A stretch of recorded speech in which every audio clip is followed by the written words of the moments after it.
miracle. Donc, la biologie permet-elle de savoir si le patient est encore anticoagulé? Vaste question, et qui est pour vous une problématique de tous les jours.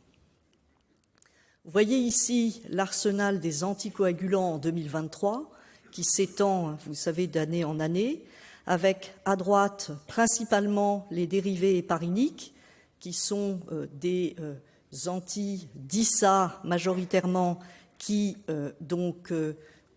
ont pour mécanisme d'action d'agir via l'antithrombine. Et puis, vous avez les bons vieux antivitamine K qui, peu à peu, sont remplacés par les AOD, anti-DISA directs, qui vont viser le DISA, libre ou lié au caillot, avec les Xaban, ou molécules antithrombines, qui vont cibler la thrombine libre ou liée au caillot, avec le dabigatran. Alors, on va commencer, je vous le disais, par un cas tout à fait banal. Madame S, 82 ans, qui chute dans la rue. Elle est amenée par les pompiers. Elle est très, très confuse à l'arrivée aux urgences. Elle est incapable de vous renseigner sur ses traitements. Et on diagnostiquera une fracture du cotyle. Et à l'ECG, on diagnostique, elle a un profil d'EFA. La biologie initiale vous revient avec un hémogramme normal, un TP à 75%, un TCA ratio malade sur témoin à 1,18, une clairance de la créatinine à 35 ml/min. Donc la question qui va vous intéresser, c'est est-elle traitée par un anticoagulant? Donc d'abord, il faut des tests pour les détecter. Si oui, quel est cet anticoagulant? Quel est le niveau de l'anticoagulation? Et le chirurgien vous pose la question, quand la patiente va-t-elle pouvoir être opérée? Alors avec les tests de routine que vous avez demandés en première intention, eh bien évidemment, vous pouvez dépister un traitement par AVK, à partir du moment où les AVK sont seuls, avec bien sûr une diminution du TP et un INR qui est dans la cible 2 à 3 si la malade est bien observante. Par ailleurs, vous pouvez traiter éventuellement un traitement par HNF, mais là en général vous êtes au courant.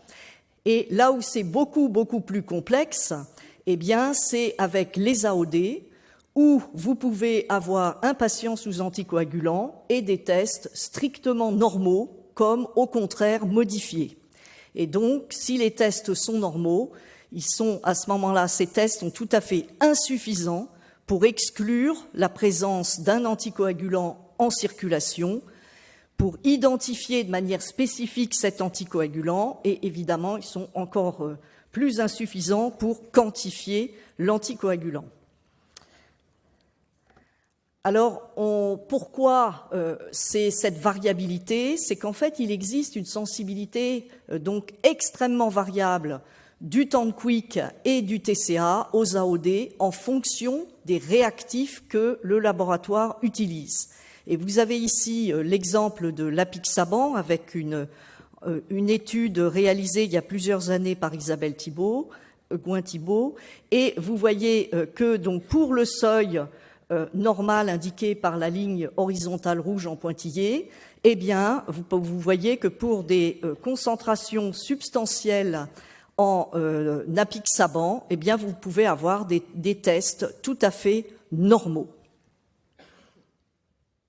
Et donc, renseignez-vous auprès de votre biologiste pour savoir quelle est la sensibilité du réactif utilisé dans votre centre.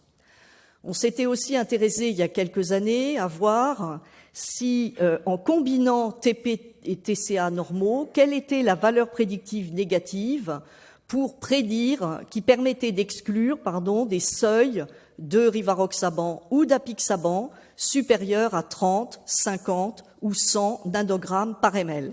Et en fait, on voit ici en rouge que les valeurs prédictives négatives, en particulier pour l'apixaban, sont extrêmement mauvaises. Ceci signifie que pour des concentrations donc allant à plus de 100 nanogrammes par ml, vous pouvez avoir des tests tout à fait normaux. Ces tests sont donc bien sûr tout à fait insuffisants pour détecter de manière fiable un anticoagulant, et c'est un véritable piège. Alors maintenant, si on ajoute à ces tests de routine deux tests également de routine, une activité anti-DISA générique, HNF ou HBPM, et un temps de thrombine, qu'en est-il? Donc bien entendu, l'activité anti-DISA va être augmentée en présence d'un traitement par un dérivé héparinique, mais ce qui est tout à fait intéressant, c'est que ça va vous permettre de détecter un éventuel traitement par Xaban, rivaroxaban ou apixaban, avec ce test de routine anti-DISA HBPM en unité par ml, hein, c'est pas du tout une quantification, attention, et de la même façon, un temps de thrombine très allongé va vous mettre sur la piste d'un traitement par dabigatran. Mais encore une fois, ça les détecte, hein, vous voyez qu'il y a quelque chose en circulation, mais en aucun cas, ces tests sont conçus pour quantifier les AOD. Si on revient un petit peu aux dérivés hépariniques, la mesure de l'activité anti-DISA est spécifique pour ces dérivés. Vous avez des conditions dédiées de dilution du plasma, un étalonnage dédié, et c'est la raison pour laquelle on vous demande de renseigner sur les feuilles de demande le nom du médicament, l'heure de la dernière injection, et si toutefois c'est plusieurs injections ou une injection par jour, en dehors d'une perfusion intraveineuse donc, et également l'heure de prélèvement. C'est extrêmement important pour l'interprétation, car pour interpréter une activité anti-DISA, il n'est pas tant utile d'avoir à un moment donné le taux d'anti-DISA, mais ce qui est important, c'est de voir par rapport à l'évolution dans le temps de cette activité anti-DISA. Ce n'est pas la même chose de prélever 3 heures après l'injection ou de prélever en résiduel. Ensuite, vous savez qu'il existe un vaste débat sur faut-il utiliser le TCA, l'anti-DISA. En fait, le TCA n'est pas spécifique car il est sensible à diverses anomalies de la coagulation, comme vous le savez très bien, et à la présence d'anticoagulants circulants. Mais aussi, ce que vous savez un petit peu moins bien, c'est que certains réactifs sont très sensibles au taux élevé de CRP qui allonge les TCA. C'est une interférence analytique ionique in vitro, et donc il convient de le savoir. Par ailleurs, est-ce que l'anti-DISA, c'est totalement la panacée? Ça manque encore de standardisation. On vient de le montrer au niveau du GFHT, avec le fait que le dextran peut majorer les activités anti-DISA, mesurer le dextran qui est contenu dans les réactifs de laboratoire pour mesurer les dérivés hépariniques. Alors, une autre manière de voir les choses qui peut vous rendre service, qui va vous rendre service, c'est si finalement je combine le TP, le TCA, l'anti-DISA générique et le temps de thrombine, eh bien, avec un TP normal, si le temps de thrombine est normal, je vais pouvoir donc complètement exclure la présence d'un anticoagulant antithrombine, donc principalement HNF ou dabigatran. Et si l'anti-DISA générique, encore une fois, est indétectable, je vais pouvoir exclure un anticoagulant anti-DISA, que ce soit un dérivé héparinique ou que ce soit un anti-DISA direct. Évidemment, ceci à la condition d'utiliser un réactif dont le seuil de sensibilité a été établi. Et donc, ça va vous rendre service dans un certain nombre de cas. Alors, vous adorez un certain nombre de joujous, vous, anesthésistes et réanimateurs, et notamment ces tests en sang total qui utilisent la viscoélastométrie ou la thromboélastographie, la thromboélastométrie ou la sonoréométrie. Et ces tests sur sang total, évidemment, sont très tentants pour savoir si le patient est sous anticoagulant. Et puis, vous utilisez également l'ACT, qui, lui, est un test chronométrique. En réalité, donc, dans une méta-analyse ayant permis d'évaluer ces différents dispositifs, les cartouches standards sont tout à fait insuffisamment sensibles, pour exclure la présence d'un AOD à une concentration supérieure à 30 nanogrammes par ml, Et pour certains, les valeurs sont tout à fait normales, y compris pour des taux d'AOD qui vont jusqu'à 100 nanogrammes par ml. Donc c'est également une fausse sécurité, et même pour les cartouches spécifiques, la validation est encore tout à fait insuffisante. Alors si on prend le cas de Madame S, vous avez téléphoné à votre biologiste en disant elle a une EFA, elle est âgée, est-ce que tu peux pas me rajouter un antidissa HNF-HBPM? Elle revient à 0,6, temps de thrombine normale. Est-elle traitée par anticoagulant? Vous avez la réponse, c'est oui. Et là, évidemment, ça va pas vous dire lequel, rivaroxaban ou apixaban, mais là, sa fille vous a téléphoné et vous apprend qu'elle est traitée par apixaban. Alors maintenant, il faut donc quantifier cet apixaban, et cette quantification doit faire appel à des tests spécifiques automatisés de routine. Et donc, dans la plupart des centres maintenant, vous avez accès à une mesure de l'activité antidissa de ces médicaments, dont la concentration va vous être exprimée en nanogrammes par ml, puisqu'on a un étalonnage dédié qui permet de vous rendre les résultats en nanogrammes par ml. Alors vous allez me dire, oui, mais alors du coup, c'est comme l'antidissa HNF-HBPM. Non, pas du tout, parce que c'est des conditions de dilution du plasma tout à fait différentes qui sont adaptées donc à la mesure de concentration des AOD. Pour l'activité antithrombine, il en est de même. Il existe des tests chronométriques, chromogéniques à l'écarine. Vous avez l'exemple à droite donc de l'hémoclode DTI ou de l'EK2, où vous voyez une parfaite corrélation entre ces deux techniques. Et évidemment, ces dosages, ces mesures vont vous être utiles, mais à la condition de les avoir très rapidement, pas dans 12 heures ou dans 24 heures. Alors évidemment, certains centres n'ont pas encore de tests spécifiques pour mesurer les AOD, et donc certains d'entre nous ont été tentés de développer des outils de conversion de la mesure de la fameuse activité antidissa générique pour la convertir en concentration d'AOD en nanogrammes par ml. Évidemment, ce n'est valable que pour un réactif donné sur un site donné, à la condition donc d'avoir soit adapté la méthode, mais là on commence à faire du bricolage, soit utiliser utiliser des équations complexes, là aussi c'est source d'erreur, et d'autre part, quelle va être la précision du résultat que nous allons pouvoir vous rendre, et notamment dans quel domaine de concentration, parce que ce qui vous intéresse, c'est d'être précis en dessous de 100 nanogrammes par ml. Alors nous avons réfléchi et développé un homogramme d'équivalence qui permet donc d'avoir une relation entre antidissa HBPM et concentration d'AOD.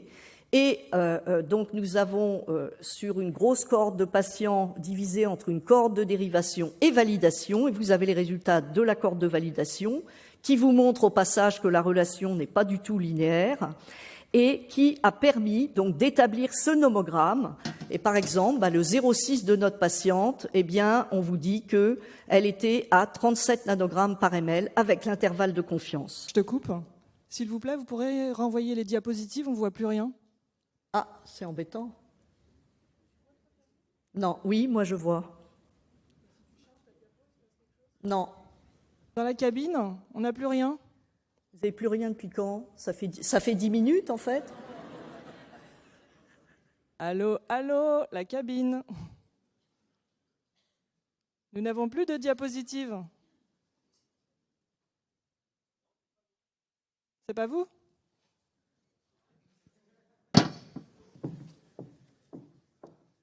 Du vrai sabotage.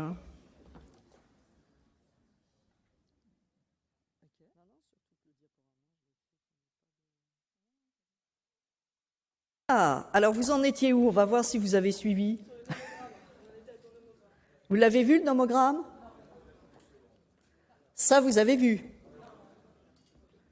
Donc ça, vous avez vu, c'est pas linéaire. Et voilà le nomogramme. C'était pour mieux le faire découvrir. Eh bien, donc la patiente à 0,6, en fait, était à 37 nanogrammes par ml. Donc, vous voyez, si j'ai un 60, je dois être aux alentours de 100 nanogrammes par ml. Et donc ceci avec une méthode non modifiée, c'est vraiment la technique HBPM non modifiée au laboratoire. Et nous avons pu établir d'excellentes performances sur ce nomogramme, comme vous l'avez vu, qui est centré sur les valeurs inférieures à 100 nanogrammes par ml. Alors pourquoi? C'est qu'en réalité, dès que c'est supérieur à 100 nanogrammes par ml ou un peu plus, eh bien l'activité anti-DISA, nous ne pouvons plus la mesurer, elle est de toute façon supérieure à 2 dans la technique HBPM parce que l'échantillon n'est pas suffisamment dilué. Alors en fait, la vraie question, c'est quand allez-vous pouvoir opérer la malade? Alors là, pour notre malade, ça va être assez simple, compte tenu du fait qu'on était à 9 heures après la prise et qu'elle était à une concentration relativement basse. Le délai va dépendre de la demi-vie de la OD qui, elle-même, va dépendre de la fonction rénale du patient. Et vous voyez que des modèles de prédiction, modèles PK-POP PK de population, peuvent permettre d'aider à prédire le temps au bout duquel on va pouvoir avoir un seuil, par exemple, inférieur à 30 ou 50 nanogrammes par ml. Et vous voyez les résultats d'une cohorte de patients gériatriques pour lequel nous avons fait un modèle PK-POP. Et là où je veux insister, c'est la grande variabilité des concentrations d'AOD chez des patients âgés là, de plus de 80 ans, moyenne d'âge 87 ans, traités pour une FA. Et nous avons pu montrer notamment que le sexe, la fonction rénale, mais aussi la prise d'inhibiteurs de PGP ou de CYP3A4 sont des prédicteurs de la concentration. Alors, faut-il faire appel à la PT, à DELF, pour savoir si le patient est anticoagulé? Nous avons très bien vu qu'en dehors des AVK, TP-TCA, c'est tout à fait insuffisant. Le petit truc, c'est d'ajouter l'anti-DISA et le temps de thrombine, le temps anti-DISA générique, qui permettent d'exclure l'anticoagulant, et notamment tout à fait utile dans les bilans avant thrombolyse.